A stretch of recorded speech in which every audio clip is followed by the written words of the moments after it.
Well, this is our holiday gift to our listeners, to our viewers, to everybody. We have XFL Insider, friend of the show. We have Mike Mitchell. Mike Mitchell, how are you doing today? I'm doing well. Happy holidays to you, Reed, and thank you very much for having me on. Yeah, I would rather be lucky than good sometimes. And we booked this, and I meant that during the holidays. I said Mike is a big enough guest. We can cover a lot of a wide swath of things, as opposed to trying to track down a bunch of people over the holidays. And then breaking news before we get into all of our listener submitted voicemails.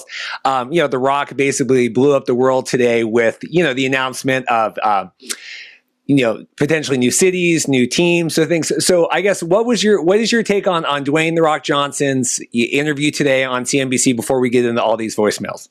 I think it's amazing. I think we knew this was coming. We know that this is the time of the year now where you're going to start to hear big announcements. You're hearing it from the USFL, and that's building up with baby steps. And now with the XFL, we knew that come January, February, it's go time. And so they've there was a time there a few months back. I don't know how too many people knew about this, where there was reconsideration of whether or not the XFL was going to be brought back or not. And I knew that once they press the go button and say, we're all in, they're all in. That means all in means financially. And so, and they understand the risks and everything involved and what they're trying to do and what I've written about for so long now at XFLnewshub.com. They have a grand vision of things. They're looking to be global. They're looking to do multi-dimensional content distribution. And they're trying to do a lot of different things that are new age, that are, with the future in mind.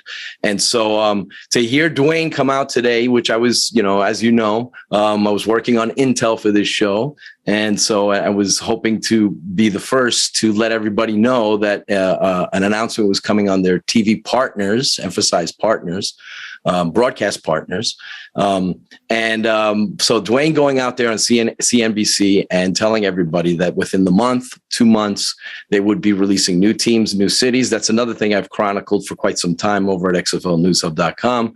The changes around the margins, where that's inevitable for the XFL and the direction they're headed in. And now this is fascinating. We're entering a realm here with alternative football, where you have the USFL on the horizon with Fox and NBC. That's a next level package right there. Hopefully they do the right things by the players and coaches in football and all that. And then you have the XFL with Redbird Capital Partners, Dwayne Johnson, Danny Garcia.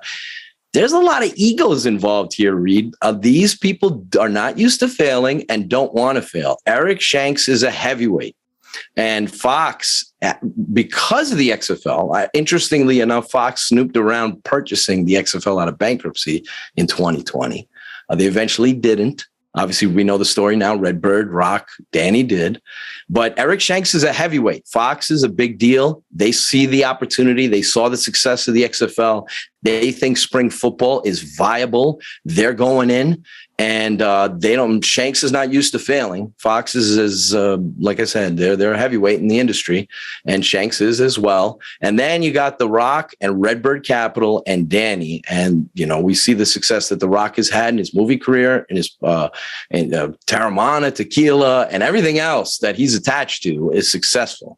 And that has a lot to do with his drive and ambition. And then Danny Garcia is a tremendous business person, and she has that same drive and ambition. And then Redbird Capital, all you have to do is do research on them and see how successful they've been. They're used to winning. So to get into this kind of field where, let's be honest, these leagues have lost so much in the past, and they're almost guaranteed to fail. And so to take this risk, they know the risks that are involved. They realize that this is going to take a lot of heavy lifting, a lot of financial commitments, and a lot of long-term patience, but they're ready to go all in. They're not going into these endeavors, be it Shanks and Fox and company, or Redbird and Rock and everybody else on that side. They're going into this thinking big and thinking about winning big. I think this is going to sound crazy. This will probably age poorly, I know, but I think this is going to work. I think we're finally going to, I think the environment now, we have this crazy thing hovering over us. It's COVID. It's not going away, unfortunately. So that's a big factor why the XFL is coming back in 2023, why they didn't come back in 2021 or 2022. It's a big factor why, although it's more financial on their end, that USFL is in a hub setting. So we don't know what's the next chapter in this crazy pandemic deal we've got going on. But I think that both those entities see the viability. And I think for once, there's a real shot here that spring football will work and will stay. I think there's, because live content, live sports content has become so valuable because it's DVR proof. I think, and because of the viability we saw from the AAF and the XFL, how good the players were in those leagues, the quality you can have, how many good players there are out there that get overlooked, like the Tyler Huntleys and the Taylor Heineke's, who kind of find a way through the back door to get in, but they are such a small percentage of the players that do. I think there's a market for this, and the expectation level is not that high. You know, it's not like the old days where you had to be on the air and deliver 5, 10, 15 million viewers out of the gate. These networks are happy if you deliver a few 100,000 live viewers every week, or 500,000 or 1 million or more, maybe. In the XFL's case, that the AF did a little bit of that. So I think we got a shot here. I think this is for people like you and me and many others who are listening to this, watching this, who are proponents of this concept. I think we have a legit shot that this might actually work out. The question is, can it work out with both of these leagues together in the same field? We're going to find out. It's going to be fun. It's the battle we were expecting from the AAF and the XFL, which would have been fascinating to see them fight over talent and players and coaches and all that. We might get that with the USFL and XFL. And 2022 is going to be a fascinating year for both leagues, just to see what moves they both make. Well, it's fascinating because we're seeing, and I think we talked about this last time we were on, but we're seeing two different versions of the same thing, right? I mean, we're trying to launch a successful football league. We have one taking the year. You know, I listened to Danny Garcia on why is she going on the Founder podcast? It would come on the market. But, talking multidimensional and streaming, all these things, right? And I think we've said before, we have the USFL, which is like the caveman, right? It's caveman, versus the Matrix. And so, one of these, maybe both, but, we will get to see both of them live out in real time, which is tremendously exciting, obviously for fans of spring football, but then obviously just us talking about it on the podcast. So. It's interesting. I've talked to some people in the last week that were a part of the XFL in 2020, just to gauge their opinions on what they feel about the USFL. And surprisingly, what I've gotten from people higher up in the XFL is that they're very bullish on what the USFL has planned. Now, I know you made mention of the caveman thing, and that could still be the case because right now they're not a fully fledged league going into markets, and that's for a reason. They're hoping to sell their franchises and make a lot of money off of that. And this is Fox's opportunity, an actual big network, to actually own their own league, get all the money from advertising, get all that. So we'll see how that goes. But a lot of people are surprisingly bullish on the USFL, and they think they feel the XFL is in for a dogfight. Now we'll see. Money talks. When it comes down to talent and players and all that, we'll see what type of product the USFL produces. They have to do right by the players and coaches. And it feels a little bit like the AAF because of the rush nature of, here we are, April's when their season starts. They got to round up teams quickly and get them on the field. Hopefully the quality doesn't suffer. They need to lure people in. I know from what I've heard, contracts are already being put out to coaches. One other thing that I've heard recently, talking to people who are hoping to be in the USFL, coaches that is that the USFL is looking to have a whole new clean slate with their coaching staffs this coming season. They don't want to resemble TSL, their coaching staffs they had there. That might leave some of the guys like the Hal Mummies and others out of the mix, which would be a shame. I'd like to see them part of the USFL, but it sounds like Shanks and company want to go with different coaches and have a different feel than the spring league. They don't want to feel like, even though this is going to have the same hub setting, they don't want to feel like this is just the spring league with USFL put on it, which kind of feels that way. I can see that argument a little bit. So they're going to have to do some big things and make the correct moves in order to I don't mean this to disrespect Brian Woods in any way. I don't know him personally. I respect his journey because I know he's deep down, he's a football fan like you and I, and he wants to see this concept work and he truly believes in it. But nothing about the USFL needs to resemble the Spring League at all, from a financial standpoint or the way they took care of their players and coaches and all that. So we'll see. It's going to be interesting. They have some interesting and fascinating people. I mean, listening to Gus Johnson and Joel Klatt, Brock Heward was supposed to be a part of the broadcast, would be fun for the USFL. They have a real chance. It's great for the players to be on NBC and Fox and to get that exposure. We saw with the XFL, they were only around for 5 weeks, and the tape those players got was immeasurable. Guys in the CFL like Dietrich Nichols and Sean Oakman and others excelling, Trayson Deku, the list goes on. And then you got, of course, guys in the NFL. We watch it every week with the Spring League guys sprouting up. I'm watching the Browns game. I see Michael Dunn at guard smashing people up just like he did in the playoffs last year against the Steelers. I'm watching Garrett Gilbert, who did a respectable job, I think, on 3 days' notice of coming in. I know they didn't win Washington. Of course, he's replacing Taylor Heineke, an XFL guy. Unfortunately, Jordan Teamu got released earlier today, so we'll see how that goes with him. But that was kind of interesting to have all those XFL and AAF quarterbacks all on the same roster at the same time. But we see it all through the league. There's over 30 guys right now, over 24 players in the NFL right now. They're part of the XFL. We see Josh Johnson, how well he played when he was thrown into duty. And the XFL was only around for 5 weeks. These were brand new coaching staffs, brand new teams, still learning each other, still learning the rules of the league. And for them to produce that amount of talent in that limited amount of time is very impressive. So if the USFL and the XFL can actually last, that would be tremendous for these players, because then you'd get to see a full body of work for them, and it'll open up other avenues for them, help them extend their pro career. So I'm excited about that aspect, about so many players getting opportunities in the upcoming future. I have one last question, and we do want to get to the voicemails because we could talk all day. I don't need prompts to figure out stuff to talk about like Mitchell about. It is interesting that you say, because that's always been my theory, is that the USFL is the Spring League. We are no longer the Jousters, right? We are the Stallions, whatever. It's interesting to me. I've had, even last night, Harrison, one of our longest listeners, are you worried about this? I go, Brian did the Spring League like out of his basement for 3 years. Like, do you really think now I'm being facetious, but like, I know what you mean. But to have all the, the skills and the money and the talent that Fox has, like, they did it. And I was even telling Dorothy about this, that, even the San Antonio one that shut down, they flew everyone back to Orlando and finished that season. They didn't have to do that. They didn't have to give those players that game. I mean, and I don't know, now obviously we have the lingering lawsuit, right, with Indianapolis and all, right. So there's two sides to every coin. But, they didn't have to do any of that. So it is just funny to me that people are sitting here, Jay Noakes, I know, in the groups. Well, what do we think about that? I'm like, Brian did this with duct tape and cardboard. Like, I think we can facilitate an 8-team bubble season here. That might what people want. Yeah, it's hard to shake the reputation of the Spring League. I like the Spring League. I covered it. I covered the games. I reported on the ratings. I did game recaps, all that. I wrote about the players in the league. So I root for those leagues to succeed and exist always. But it's hard to shake the reputation, the Spring League had, being kind of like rinky dink.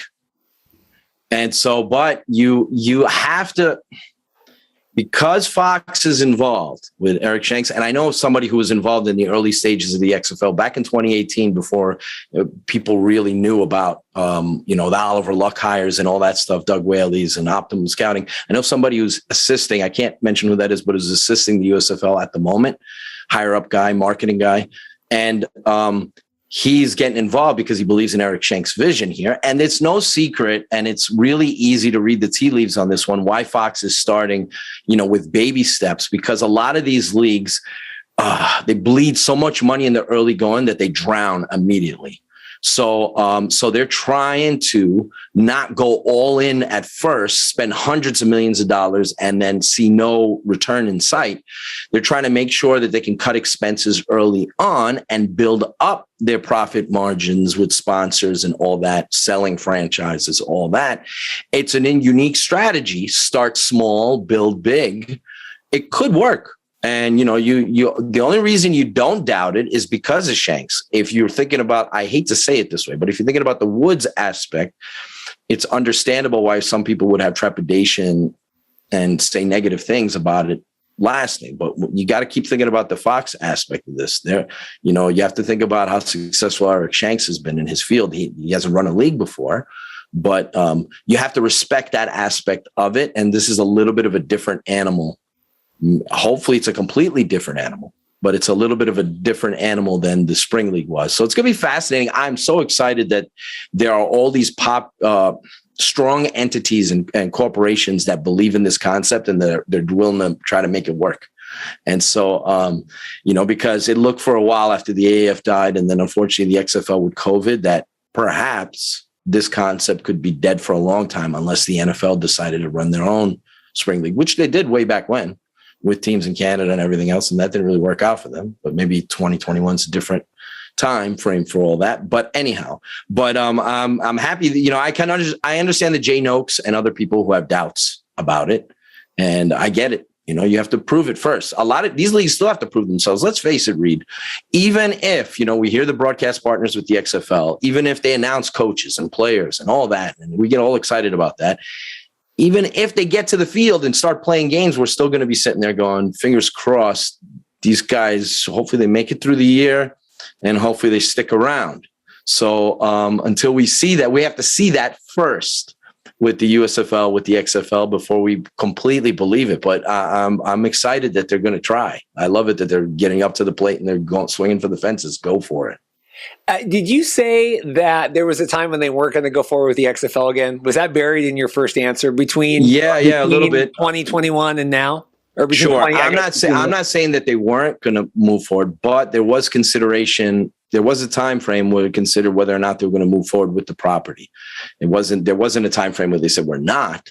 But they did weigh everything before now that they have the executive team in place and they have that all, obviously it's easy to see. They have everything lined up and they're ready to go. They announce they announce every division that they have set up. Their executives there in specific divisions there. And now we're, obviously the broadcast partners coming up in a month or two and everything else. And so there was a time where Redbird and everybody involved had to look at all the different angles. COVID's a big factor in all this. The XFL is going to be looking for multiple revenue streams. I mean, that's what Redbird's all about. And so, they're not going to be just live gate driven, but they wanted to make sure that there's a chance for the live gate to be a part of it. And at least we don't know where we're headed with this crazy COVID stuff. We'll see. But hopefully by 2023, when they get on the field, the world's got a little bit of a better handle on things, and we'll see. Science catches up, and we're getting there a little bit. So we'll see what happens. But yeah, there was a time where there was the reflection, reassessing whether or not to push forward completely with this. Once they put that executive team in place, once they made their announcements, once Jerry Cardinal went out there and said, we're going to be hearing news with an increasing crescendo, all these big announcements that were coming, there's no going back now. So there was a time too when a lot of the XFL supporters felt like, we're a little worried, like, why aren't we hearing anything? Why isn't there transparency? Why? Maybe they're not coming back. And there was I got a lot of that from people. Like, I don't think so. I don't think so, Mike. And I'm saying, no, they're planning on it. I'm telling you. So a lot of people like us moved on to the CFL and figured, hey, this might be our league that we cover, us with CFL News Hub and all the great work you guys did during the past season covering the CFL. It's awesome. I want to say this, I appreciate all the entities that exist out there that cover these leagues. And you can see how many people appreciated your coverage of the CFL, our coverage of the CFL. So many people reached out to me that never watched the CFL before, read my articles and got into the Toronto Argonauts and all that. So I think that's really cool. And I think a lot of people on the Canadian side saw how open-minded we were and how pure our intentions are in terms of our love for football and for the existence of these leagues. So these leagues have a hard time getting mainstream media to follow them. Even the CFL has been around as long as it has, gets ignored in its own country. And so people appreciated you, Reed and Paul, for actually covering the CFL, bringing on their coaches, their experts and all that, and bringing attention to the league. They really appreciate it. And it was awesome to see the Grey Cup. I was a little jealous. I couldn't make it. So, and the league itself was so forthcoming and so helpful, handing out credentials and giving us access and all that. So I just wanted to throw that in there. I think it was really cool what took place during the CFL season. Yeah, I said, the premise of the episode today is it's a throwback, a Twilight throwback, right? We had, Team Edward and Team Jacob back in the day.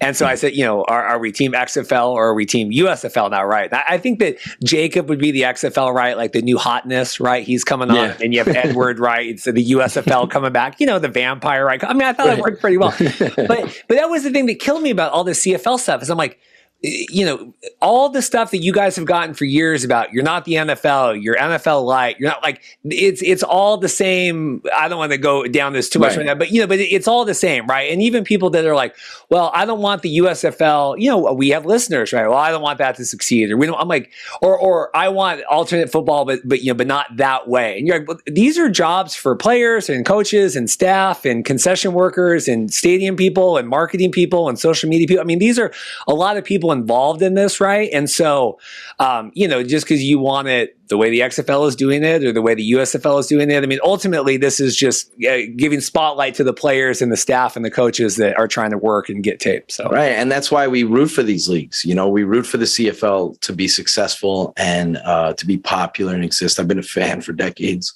So, and then we want the USFL exist, the XFL exist, and to thrive and survive ultimately. For those reasons that you just mentioned. So that's what we're in this for. And I think that it's genuine, our passion and our love for it. And I'm excited. I'm excited that so many people are interested in this. So it's going to be fascinating. The CFL angle with the USFL and XFL is interesting because I've had CFL players who reached out to me and said that they're interested in coming back to the States and they hope that these leagues come up. Several guys are starters on CFL teams. So that could be an interesting thing. I know the CFL fans have seen this movie before. They've heard this song before. Yes. With these leagues possibly sprouting up and taking talent away from them.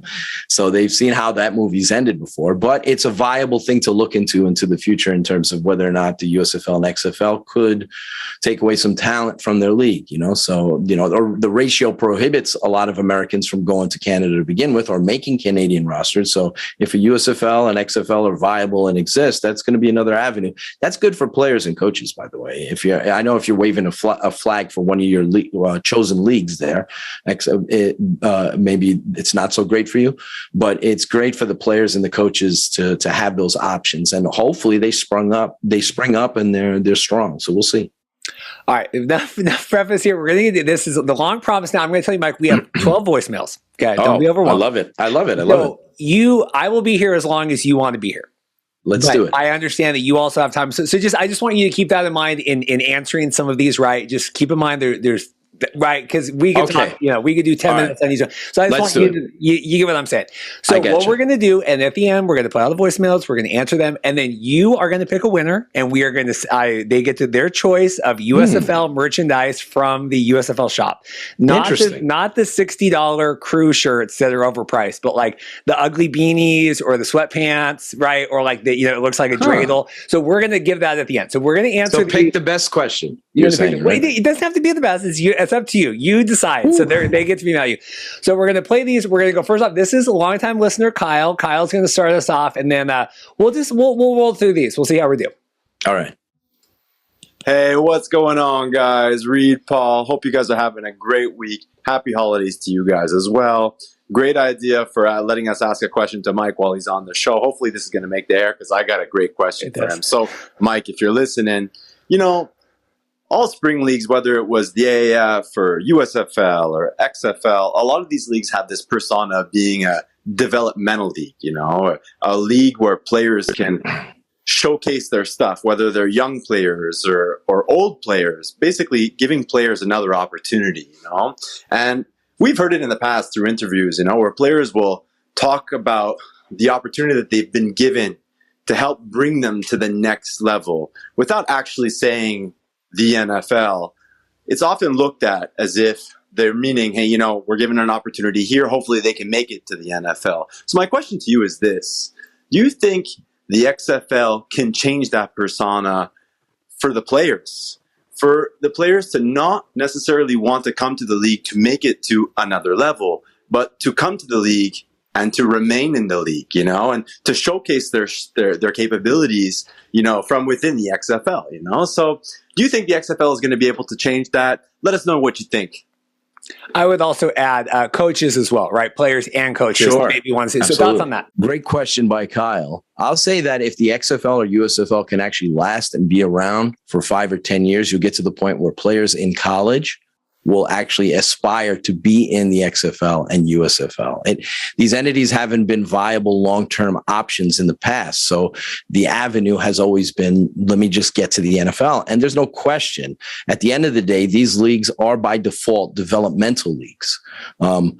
So there's no need to label yourself as a developmental league because that's basically what you are anyway. And anytime you label yourself as a developmental league per se, you're putting a minor label on you. So you're going to be treated like you are minor. So I would suggest that these leagues lasting will create a whole new world where players actually see the XFL and USFL as long-term options and aspire to be in those leagues, depending on how those leagues are run.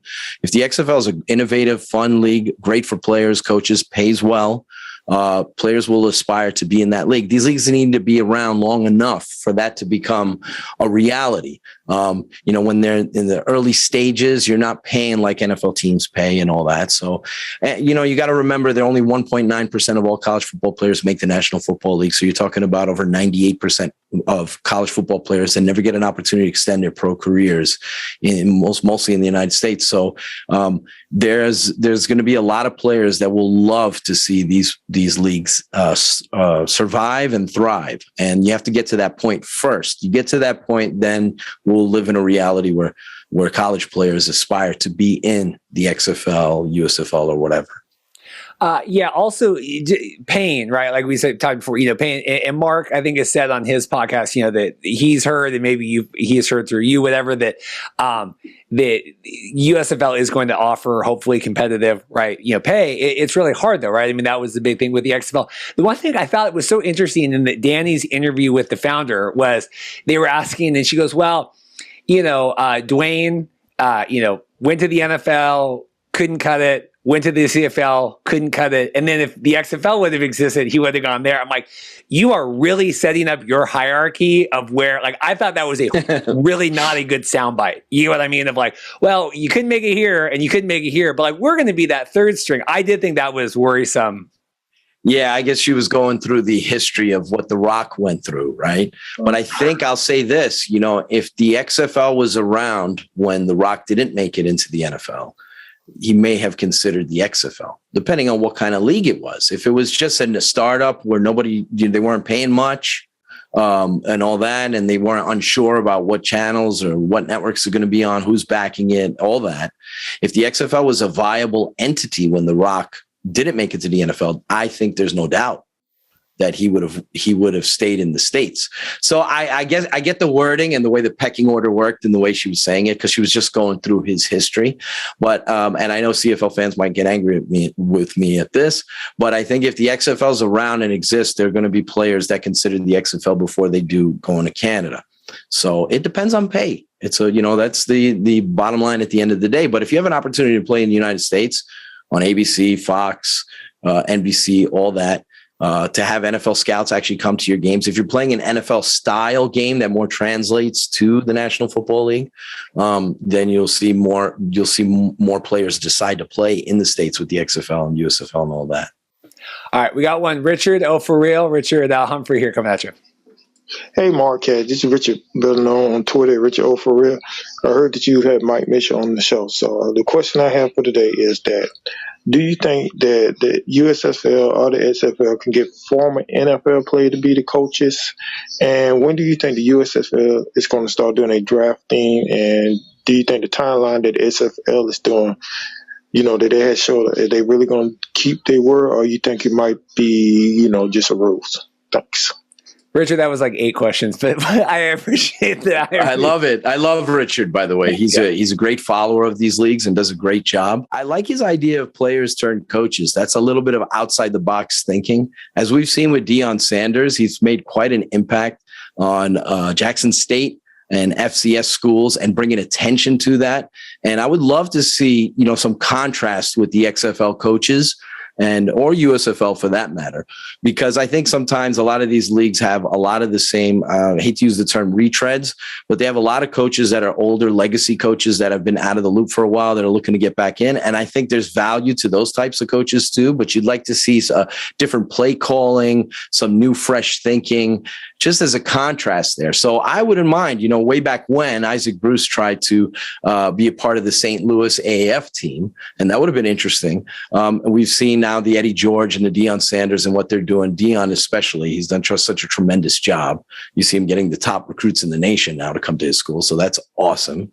It's a new age. It's a new era for sure. So I'd love to see that. I'm trying to remember the other parts of Richard's question. So hopefully, Reed, I apologize, but I can't recall everything he threw in there, but I like that suggestion by Richard. And I think it's a possibility, that the Rock and Redbird and others will look towards potentially luring former players into the league as, to take on a CEO type position. That's kind of what Deion's done in Jackson State. He's got Dennis Thurman, who used to be a part of the AAF and other leagues. He's got him there as a defensive coordinator. So you could see more of a CEO type player turn now coach coming into the league and being a part of the XFL. I wouldn't mind seeing that in a couple spots. It would be cool.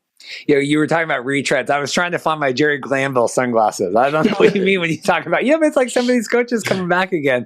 Jerry's going on, 80 years old. Jerry's a legend. There's no doubt about it. But and it's nice to have a couple of guys like that, a part of the league that, it not only brings notoriety, but, it's like fun throwback and all that. And those guys still have the hunger. Glanville, I forget how old he is, but the guy's like still 80. He's like 80 years. It's pretty awesome. I hope I have the same energy if I'm lucky enough to reach that age. So, but it's cool to have coaches like that. But you want to see some fresh faces, some new guys, some outside the box thinking. You never know. Maybe a Joe Brady coaches in the XFL or somebody just even a player coach like Richard mentioned. I would like to see those types of coaches involved in the league. All right, we got one here from Adam. My question is for Mike Mitchell for this Friday's Christmas special. I have 2 questions. My first question is, aside from talking about expanding or merging within the USFL or XFL, why doesn't the Canadian Football League look outside of Halifax and expand within Canada, such as Quebec City, London, Ontario, or even the fastest growing city in Canada, Kelowna, British Columbia? My second question is, why can't the Canadian Football League force its hand in its television contract, forcing Bell and TSN to put the big games and the playoff games, the Grey Cup games on traditional network TV? Rogers, National Hockey League, after the first few years of their agreement with the CBC, they extended that contract immediately, knowing that without the CBC, the TV numbers would not even come close to what they're getting now. Thanks a lot for taking my question, guys.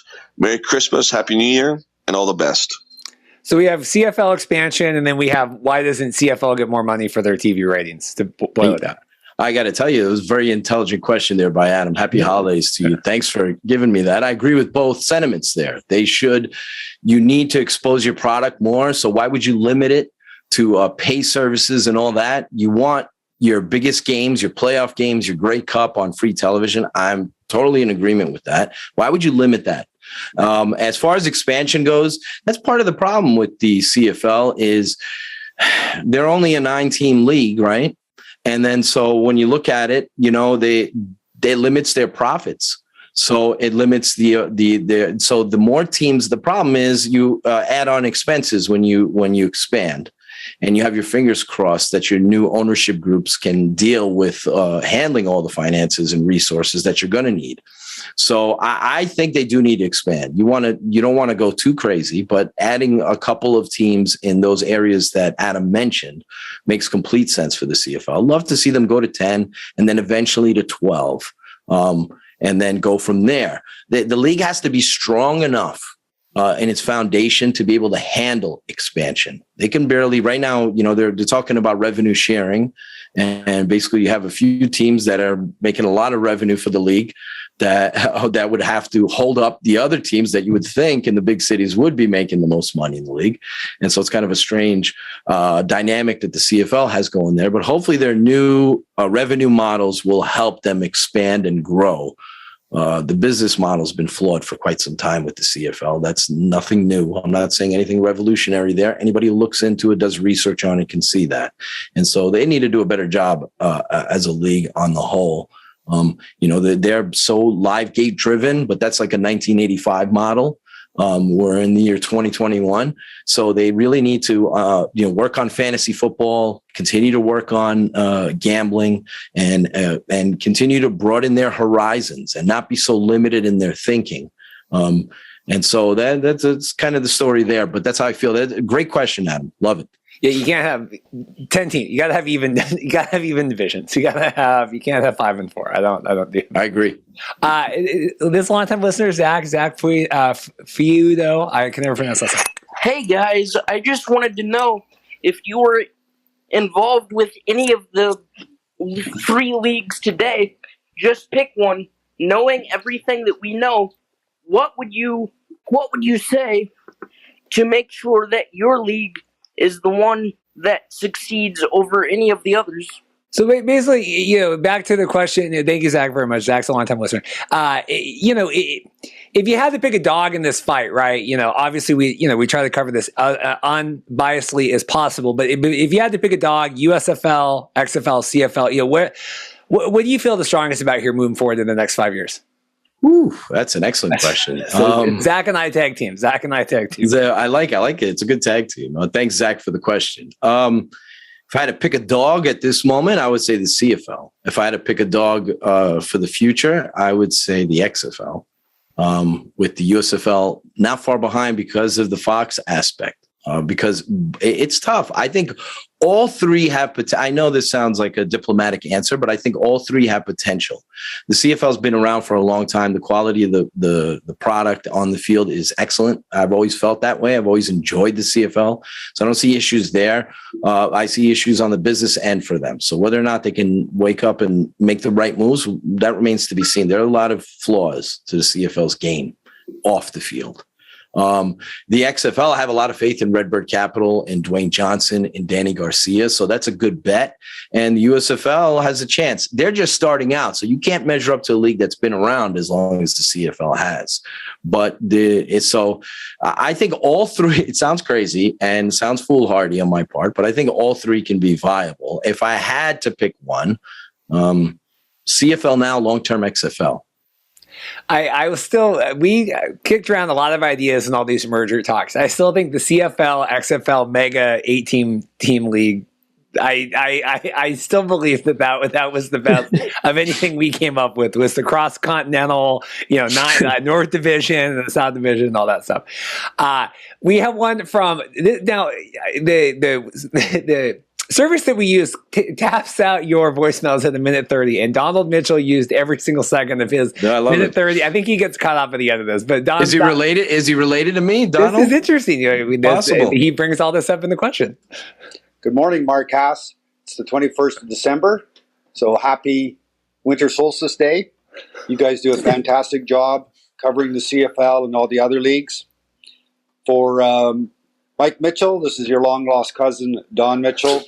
I'm one of those white-haired older folks who seem to be the only ones populating the CFL stadiums these days, according to the talking heads. Throwing shade. But the funny thing is, when I was a youngster back in the 80s, these same conversations were being held.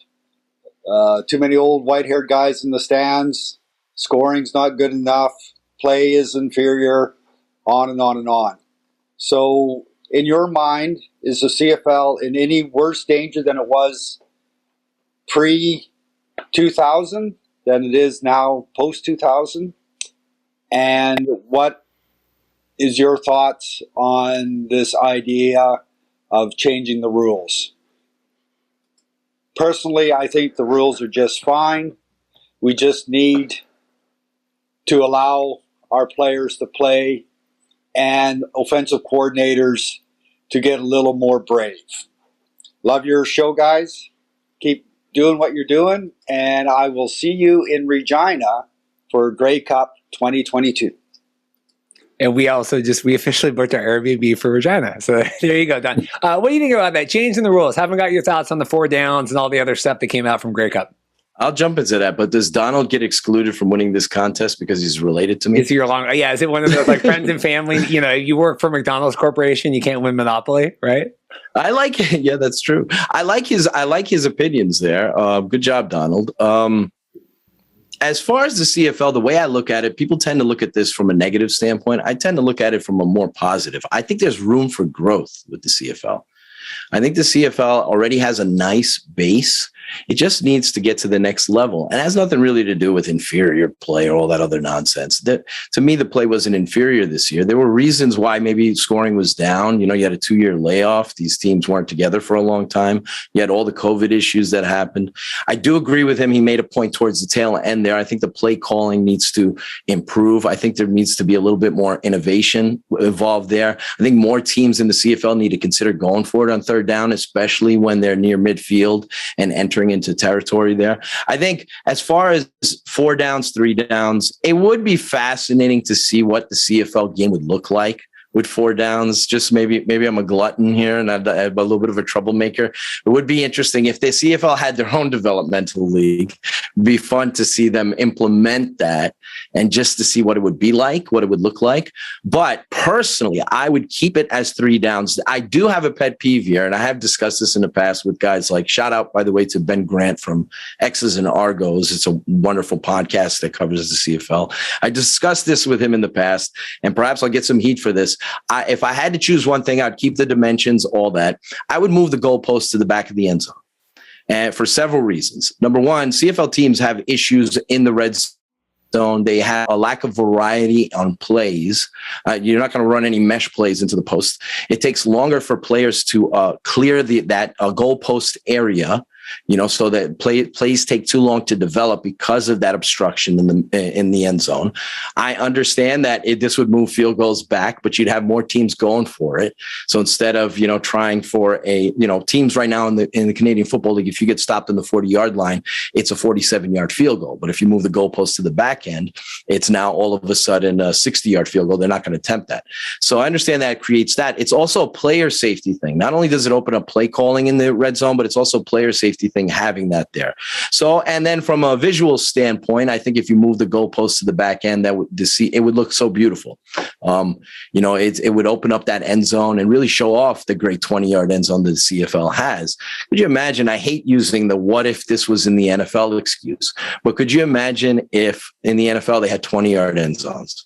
How would Tom Brady and Aaron Rodgers and play callers feel about having that much space to operate and score? So that's my one thing. If I was changing anything, perhaps you can do something similar to the XFL kickoff, which I thought was awesome.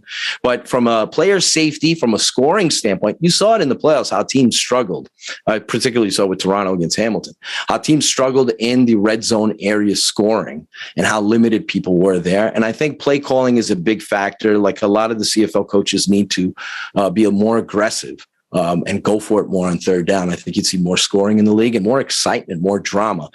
Like I said, the CFL has room for growth if they take the right steps. I think it's already a great league. And yes, that gray-haired comment about every generation complains about the last and blames the older generation for any of their issues. So you see that with television and all that, people tend to ignore the 50+ crowd and all that, or they tend to blame them for the product being lame. So you're always looking to appeal to the younger crowd and to draw them in. The CFL also has to do a better job marketing and reaching out to, and getting feedback from kids in Canada who are involved in football and all that, who have interest in sports, and to rope them into it as well. So there's a lot of different layers to this, but I don't think the CFL, to me, like I said, room for growth with the Canadian Football League. They can be so much better than they are. It's really the business side of things where they need to figure it out. They're behind when it comes to fantasy football. They're behind when it comes to gambling. They've been behind when it comes to marketing and promotion. They're behind when it comes to promoting their own players. So they need to catch up. They got a lot of catching up to do. As far as the product on the field, the CFL is a great league. It's fun to watch. So that's my opinion on it. Sorry for rambling there, Donald. And just like you, I had a very lengthy message. So that's good. Kyle had 2. We played one of Kyle's. Vincent has 2. We're going to play one. We got 24 and then we got 12 seconds. We'll do the 24. We'll see what Vincent has to say because I want to get through all these before we let you go. I don't want to double up. Hey, Marcast. Vince Guerrero here. XFL question. Out of the 2 dates, which do you think is going to be further apart from the original 2019 plan in 2022? Do you think the coaching announcements in February will take place close to February 2022, or do you think the team announcements in September will take close to September 2022? Thanks. Bye. Vincent has like a baby crying in the background. Vincent, I think you need to go take care of your offspring here before. But no, I'm glad we got the questions. We have 2 of them. But what do you think about that? TV dates, all this. I'm all thrown off with the timelines from before. I'm with you on that too. I feel the same way. I think people are going back to the old calendar a little too much and going, well, this has to be the date. This has to be the date. I mean, the XFL is in a better position than the USFL is. You're going to be getting a lot of USFL news all at the same time, but they only have a few months to go here before they set everything up. Training camp, players, how they're going to allocate players, all that stuff.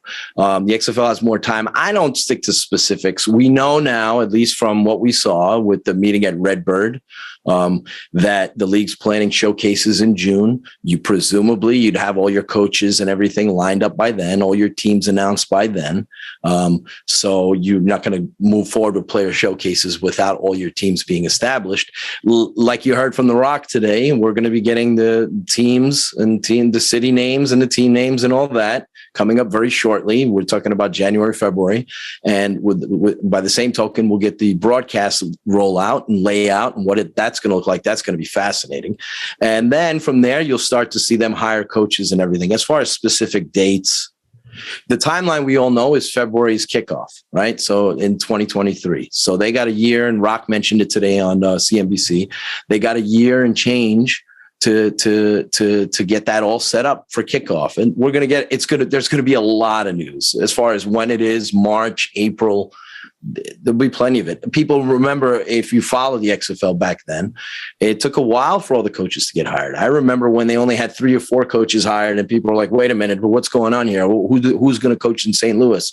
So it took a while for them to line that all up. So you don't expect all 8 at once. I mean, it could happen, but it might be staggered a little bit. The key is getting everything in order by the time you get to the fall, when you start, putting all these rosters together and getting ready for camp and all that. So we'll get it in due time. I think XFL fans by now, at least guys like me that have been around since 2001, you should know a little bit about being patient. I waited almost 20 years for the XFL to come back, and we've been very patient. Only had 5 weeks of play, and we've been patient waiting towards 2023. So the date's not that important. They have to have that all set up. The USFL, they're pushing it. They need to get on it, and I'm sure they have plans. They're getting ready to announce coaches and all that. So, and they just got to move quickly. It's one of those things like, just because you're not seeing it doesn't mean it doesn't exist. It's hard, especially now where we have Danny posting stuff on Instagram, right? Like back maybe 2 years ago, that would have been a press release, right? Like XFL training camps to launch June, whatever. And now this is the way we are now. We post that on Instagram and like an Easter egg. So it's weird to even putting the timelines together, trying to lay one on top of the other, but also they're just announcing things far differently now than they did 2 years ago, than they did with Vince and Oliver and all that. That's exactly the case. And the fact that they're heading to new cities, not all of them, but the fact that they're heading to new cities with some new teams, they have to announce that first before they can get to all the coaches and all that kind of stuff. So all in due time, it's all going to be set up and structured. You got the broadcast package deal where the teams are going to be playing. That's key. That's vital. all the new merch that's going to be involved. And then and then from there, you got to put all the teams together and then get scout players, draft them, all that. I think the timeline will be similar to the last XFL in terms of when players are drafted, when they're signed, when camp takes place, that kind of thing. That's all going to be ironed out. They have a time for that, and they have a plan for that. We have a voicemail here from your friend of mine, Jake Henry. Jake, take it away. Hey guys, just thought I'd ask, how soon into 2022 will info about teams be revealed? It has to be relatively soon, right? Especially after reading the bios for the football ops hires. Yeah, thanks. So he's referring to XFL, I assume, right? Because we still need information on USFL. We still need a little bit of information. I'm going to assume here, Jake's a great fan. I'm going to assume that his question came before today's news, right? So now we know. We know January, February on that end. Jake's awesome, by the way. I'm surprised that wasn't St. Louis related. I know in his heart and his mind, he wants to know if the Battlehawks will be back. I've been told, every indication that I've been given is that St. Louis is going to be part of the XFL in 2023. If they're not, if for whatever reason they had a change of heart, it's a foolish move on their part.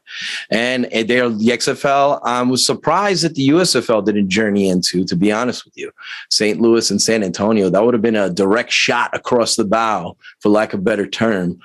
So that opening is there for them. And I think St. Louis, without a doubt, is going to be part of the XFL. Otherwise, Jerry Cardinal and Danny Garcia and Dwayne Johnson need to just fold up shop right now if they make a different decision on that one. I understand you got to line up venues and business arrangements and all that. Would be extremely foolish for them to go otherwise. And I haven't heard anything otherwise. Insane that USFL didn't go to St. Louis, right? Insane. I understand why they're doing Birmingham, because obviously they're right now everything they're doing is cost related. Yeah. So Birmingham, they found a great partner, willing place that's willing to put some finances in and help you out in the early going, and that's a great deal for both sides. It's a good marriage. But yes, St. Louis and San Antonio, if you're following these leagues, if you follow the AAF and you follow the XFL, foolish not to consider both those markets after what they just did in the Alliance, and obviously with St. Louis. The Battlehawks were amazing, so it was awesome. It's just crazy to me that we're just calling the team names anything, right? It could be the Seattle Barracudas. I mean, it could be whatever. And so it's like, right. I would just call one of the teams St. Louis just to like. Yeah, because they're in Birmingham anyway, right? It doesn't matter. Like, so yeah. So right, exactly. That's their decision, I suppose. From one of the things I've heard, you hear a lot of things right now with a lot of the USFL players and coaches. They're all giving me all kinds of information. There's some people that think that entire TSL teams are going to just be transferred over, that kind of thing. I've heard that one, but there's so many different theories. There's so much. Everybody's got different information as far as that goes. But one of the things I heard with the USFL is that they already have potential ownership groups in mind for their franchises. Now, whether or not they got to iron that out, I mean, they're still waiting to announce their Birmingham deal. But I think they have an idea. Brian Woods attempted this. I understand this isn't completely Brian Woods' league, but he attempted this with the FXFL to sell off his franchises, and he had ownership groups that he was trying to work with to iron that out. Didn't really work out. But I'm sure Fox has an idea, and that's the whole point of this upcoming hub season, is to showcase the league. So you can sell the franchises, sell the league itself to sponsors and all that. So it's going to be fascinating to see how that all pans out. All right, we got three more busting through. We got Van here. Van's a longtime listener. Van the man. He manages the XFL Dragons group on Facebook. Little condescension. I'm just going to say this. A little condescend. I can't even say that word with my braces. Condescending? Condescending nature with Van, a little bit with his calling you an insider. But I will say that this is a fascinating question. I think this is a fascinating question. I'm really curious. Interesting. Interesting. How about asking your insider, how does the current NIL contracts interact or influence league signings for CFL, USFL, and XFL? In my world, a player with significant NIL income would differ from playing in Canada. The lack of exposure would diminish the value of the NIL. Also, what is the projected salary for CFL players? I know that they took a protracted salary in 2021. Is it enough to pull players north? Playing on a CFL roster would cost a potential NFL season, where a seasoned XFL can transform onto an NFL practice squad or team roster. The current The current USFL season would also have its impediment from playing on an NFL team or practice squad in the same year. What's your comment? Two things. First off, they did say, and that Brian Johnson in that interview said that they did keep in mind the USFL schedule, right, with them potentially being able to hop onto camps. So I would say that they also kind of base their schedule around that, right? Sure. Like when is their season scheduled to end? In June, at least, presumably, in this first go around. So it does leave an opening there. There are a lot of different reasons for the timelines of these leagues. I'm not going to get into a whole histrionics about this, but there's a belief system that if you start right after the Super Bowl in February, not only do you have a better opening for players to latch on to the NFL, more op players will choose to play in your league, but also there's a belief system in terms of viewership that in the months of February and March, you have more people that are at home and you can expand your viewership that way, like in the Northeast and all that. People that are watching television during those times, they aren't outside as they are in May and June and what have you. So you have less of the pie there. So there's a lot of different factors there. I think, what was that gentleman's name? I apologize for. Was it Van? Yeah. Okay. It's a very good question. There's a lot of good stuff in there, tidbits in there. He made mention of, I'm sorry, I lost myself there for a second. Okay. Well, the idea that people, right, if you're starting to get paid NIL, right, you're starting to get paid to play in college, right? And so the idea is... the NIL, right, that is correct. Thanks. But then the idea is, and I get that too, where it's like, well, and that's, this whole USFL, CFL, and XFL debate is like, if I can get paid relatively the same amount of money to be in the States, I'm not going to go to Canada. Like, I mean, that, I think that is why we're discussing all these leagues together. Yeah, and he's talked about timeline, whether players would choose the leagues based on timeline. And he's talking about NIL. NIL has changed the game. Has changed the game for college players, for universities now. You see in the players choosing, Jackson State because they have a nice NIL and, of course, that exposure and all that. And so I think that could factor in. Canada's always had those issues of whether or not they can entice American players to come north of the border, so to speak. And the NIL could factor in. Could be another layer, another factor. It's also changed the game a little bit. When the XFL was coming out, part of the plan that they had long-term was to entice college players to leave college early to play for them. And now that college players can be compensated for their image and likeness, there's less of that urge to go ahead and turn pro immediately. So I think, I'm not saying that's going to hurt the XFL or USFL. They could still get players from that window, just like the XFL had Kenny Robinson, who was drafted into the NFL, was in the transfer portal. And so I think the NIL could be a factor. I think as far in terms of Canadian teams, Canadian players, American players might consider not going to Canada if they can make more money here in the States and play in the States. The key to that is these leagues like the XFL and USFL proving their viability first and their scale of pay. So the CFL numbers, I know they're going for a new CBA and there's going to be some changes there. So it's hard to say. I know players didn't make as much this year as they would have made back in 2019. There were some American players who played in the XFL that played in the CFL that weren't too happy with the amount of money that they got this past season, that reached out to me and talked to me about that.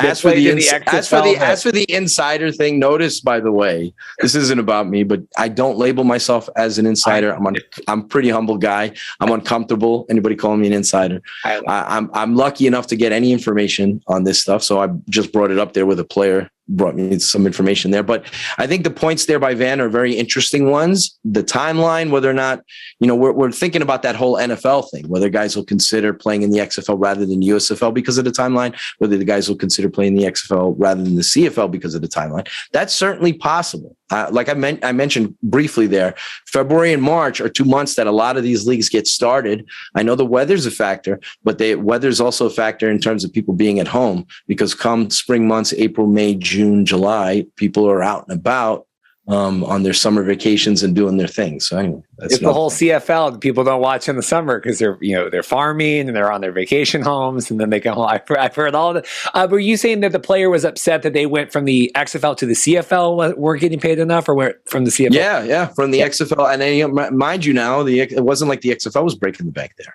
but pay was much different, and this individual is hoping to be back in the States, hopefully getting an NFL workout, getting opportunity, and or maybe in the USFL or XFL. It just enjoyed their stay there, played really well. This particular individual, just the money wasn't great. At least for him, an entry-level guy. Some of the guys in the CFL, a lot of American rookies this year were very impactful, had great years. But the money is what it is when, in that entry-level spot. And if you're not accustomed to being in Canada, you have to weigh that. Yeah, you got to have two different, all that stuff. All right, last two, we got Kevin. Kevin's from Australia. You'll notice the accent. Ahoy, guys. This is Kevin, long-time listener of the show. I have two questions. The first one being, what major changes do you think the XFL will consider now that we kind of have a better understanding of what the USFL is trying to be and how they're operating? And my second one's a little bit more general. Out of the USFL and XFL, who do you think has the advantage when it comes to being the more successful spring football league in the long term? Thanks, guys. Happy holidays. Yeah, what's the boardroom at Redbird think about that? All this USFL nonsense. What's that? What is the boardroom in Redbird or at Redbird? With the Hulk statue, right? When they're sitting there and the guy. Yeah, right. Yeah. What do they make of the Brian Woodses and the USFLs of the world? I think there's a respect there because obviously the whole Fox involvement, but I know that the two leagues are operating from different mindsets. The USFL is thinking start small and build big. The XFL, perhaps matching the Hulk there, is thinking about starting huge, being right out the gate. So we'll see which one wins out there. But I think there's respect level on both sides. And they realize that they exist in the space. Now, it might be a little bit different because the XFL season will start in February and then it'll just end as the USFL is starting. But it's going to be fascinating to see these two leagues operate and compete for coaches and players and how that's all going to work out. So some people are out there who've gotten in my ear and have told me that they don't think that both leagues, that there's enough football talent to sustain. Well, I don't agree necessarily with that, but I've gotten that viewpoint from people. So could they cancel each other out eventually? Could one cancel each other out? These are the questions that we had during the whole alliance run that we never got to live, and we're going to live with this upcoming battle, so to speak. All right, last one, Dan. I can't remember. Dan left this one. I can't remember what he asked in this one. I remembered most of the other ones. So let's see what Dan says. Last one for today. Hello, Mike. Go Argos. Just wondering, what do you think the odds are that the CFL-XFL talks restart within 5 years? Thanks, buddy. That's a good place to end. That's a good place to end the voicemail. What do you think about the merger talks coming out again? Well, he scored a point with me with the Go Argos part. I think it's possible that the two leagues can maintain a friendship in the future. As far as, I don't think they're going to go as far as they were. They broke off, obviously. I think, they were close to getting engaged and perhaps setting a wedding date, but the ring was ready, but the CFL got cold feet. A lot of their people there got cold feet. And so that put an end to it. Their vision wasn't the same. They couldn't line up correctly. So they had totally different visions. And then CFL is a unique dynamic with different ownership groups there that makes it kind of hard to have one single-minded vision. There's a little bit of warring going on between those ownership groups there, the way they feel that things should be handled. So I think it's possible. It would be in the best interest of both leagues if they maintain some sort of relationship. Maybe in the future, marketing or promotion. The Rock has ties, obviously, to the Canadian Football League. It would be nice if they did something together. How close were they to really working together? Very close. The CFL and XFL were very close. Like I said, they were close to getting engaged. They just couldn't get all 9 ownership groups to agree to move forward. I think there were some aspects of the XFL and what Redbird had planned that really rang true with them. And then I think the CFL is actually, with Genius and other things, is actually moving forward with some of the ideas they picked up with talking with Redbird. But I think it was just very difficult for them to get everybody on the same page. And as far as the CFL goes, and they didn't want to relinquish some of the things. They didn't want to make any real changes to their overall product. They were scared of alienating people in Canada. And so I think you can pretty much guess which ownership groups were on board and which weren't. There were a few on the CFL side that were really intrigued. And I think a lot of those business things the CFL is going to try. But in terms of the on-field stuff, they were reluctant to make any changes there. I think Van mentioned something about rules. I just wanted to mention this. Big thing with the XFL is how much it's going to resemble the league we fell in love with in 2020 in terms of innovation and the rules.